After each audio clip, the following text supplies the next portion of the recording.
Before everything, there was nothing. A vast, dark, formless abyss known as chaos.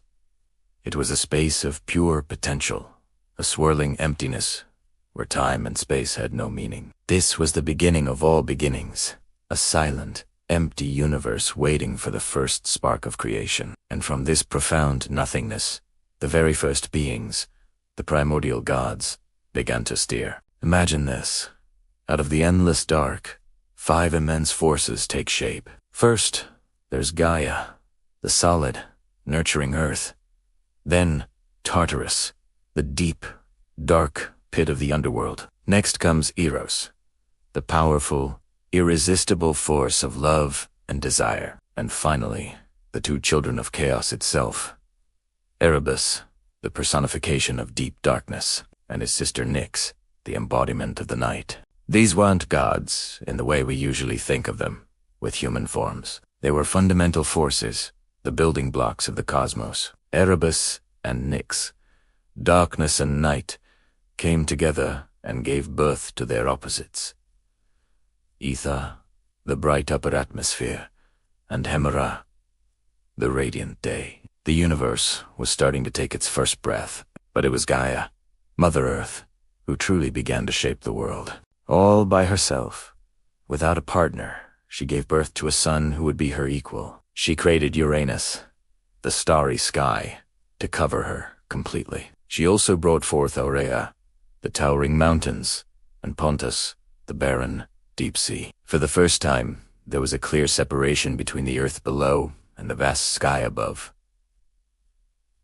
The world was no longer just a formless mass. It had features, boundaries, and breathtaking beauty. Gaia and her son, Uranus, the sky, became the first cosmic couple. Their union was passionate and powerful, a constant embrace between earth and heaven. From their love, the world began to populate with a new generation of beings, each more incredible than the last. Their creative energy was boundless, birthing creatures of immense power and strange forms. This was a time of raw, untamed creation, a wild explosion of life that would forever define the cosmos. First came the 12 titans, 6 male and 6 female. These were powerful, majestic deities, including the vast river god Oceanus, the wise goddess, Themis, the motherly Rhea, and the ambitious Cronus, the youngest and most cunning of them all. But their children weren't all so divine in appearance. After the titans, Gaia gave birth to the Cyclopes,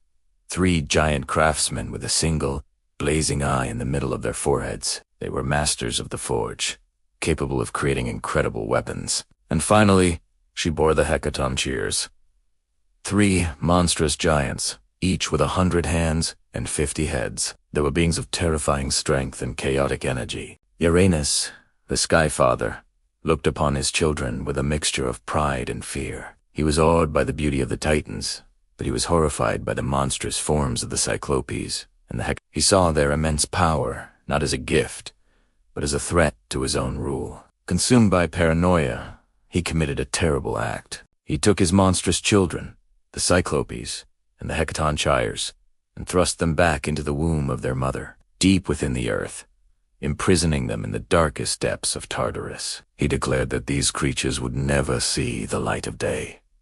Gaia cried out in agony. She loved all her children, no matter their form. Uranus's cruelty filled her with a deep, burning rage. The weight of her imprisoned children caused her immense pain, and her heart grew heavy with sorrow and a thirst for vengeance.